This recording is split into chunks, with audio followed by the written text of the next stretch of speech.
Hello, so you might be wondering, why does it just say prosthetics? That's because this video is going to be about prosthetics. What are prosthetics? The formal Webster definition is an artificial device to replace or augment a missing or impaired part of the body. Now, this is a pretty good definition, but it does not encompass what it can mean to an individual or a culture. For example, what was the first prosthetic? Most people would think an arm or a leg, but a big toe. Why a big toe, you ask? Well, because as Eleanor Bender, a writer for NYQ Prosthetics, said, the big toe was particularly important to Egyptians because it was necessary in order to wear the traditional Egyptian sandals. This shows that prosthetics are not just their definition, but a reflection of the person and culture. A wonderful example is how de-armed warriors throughout history would get a prosthetic to allow them to hold their shields. These prosthetics, while functional for their purpose, were not really all that good. They were heavy, and it was basically a metal pole attached to an arm that can hold a shield. Then, in the 16th century, Ambrose Paré, the father of modern prosthetics, used his understanding of anatomy to design prosthetics that mimic the function of biological limbs, which he credited to jointed limbs and other improvements that we still use today.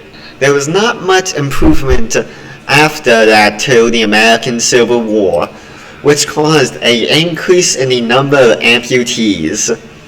I wonder why.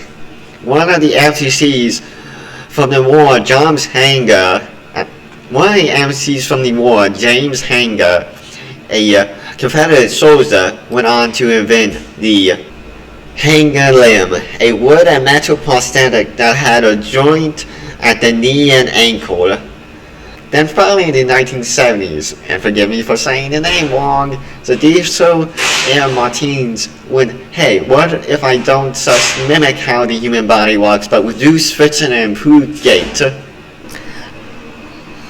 All of that is cool, but how does that affect me, you may be asking? Well, in modern day, more people than one would think use prosthetics from glasses to metal hips. I know what you're going to say, but don't. Because glasses might not be a replacement for eyes lost, however, they do help impaired eyes, and according to the Vision Council, a non-profit organization that serves sellers in the glasses industry, a projected 164 million adults wear glasses. Then you just have to look at how many jokes about old people breaking their hip to figure out how common it is. But for those of you who like numbers, in 2014, Mayo Clinic estimated a total of 2.5 million people had a total hip replacement. In short, prosthetics help millions of people feel whole again and let them do what they want.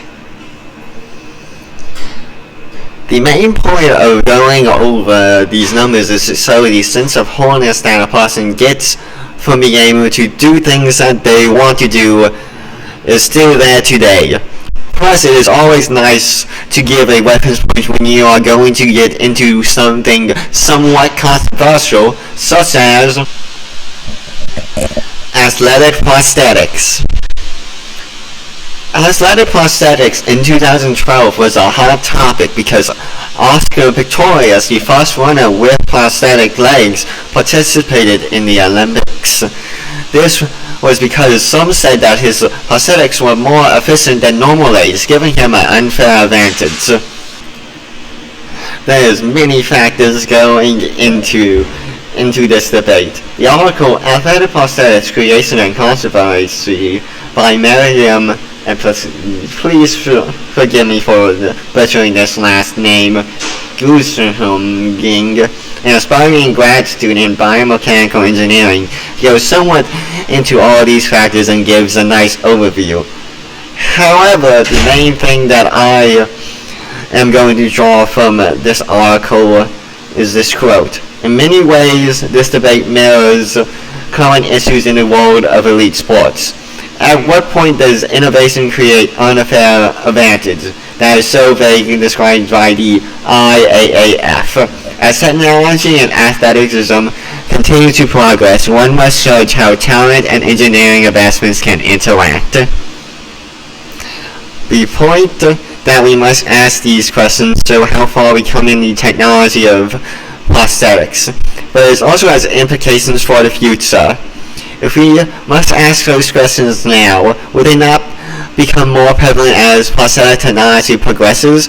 This affects more than just sports. If prosthetics improve to a point where they are just better than the default limbs, what should we do?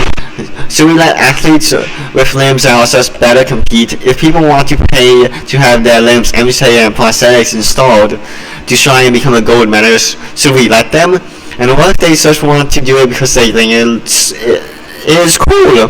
Is this any more unfair advantage than the average diet of a country affecting athletes? Should we stop people from a sense to fulfill that wholeness from doing what they love? Does it make them any less human to have prosthetics or want prosthetics? These are all questions that require great thought to answer. That is why more than just a college student like myself should ponder these questions, because there are people more equipped to answer this than me. However, I am going to give my 2 cents. I think we should allow them in competitions as well as public use. With how far prosthetics have come, it would be a waste in my opinion not to see how they stack up against the best athletes in the world. And if one day athletic prosthetics advance enough to become a clear, unfair advantage within the world of sports, we could even look into making a special category. The reason that I think someone should be able to opt into having prosthetic limbs is because of that sense of wholeness that might come from buying more of one culture. Technological advancements are part of one culture, thus by being the environment of technological advancements might also provide this sense of wholeness. The American idea of freedom also plays into this, because these limbs are not only better than the default, but you have a say in them. Personally speaking, it would provide a greater sense of belonging and show the way my body looks and how well my body functions. In short, prosthetics is an amazing piece of technology that has advanced throughout the years, and prosthetics affects more people than one would think, from everyday people to athletes. Prosthetics have even advanced enough to the point where we must ask ourselves, are they better than the default?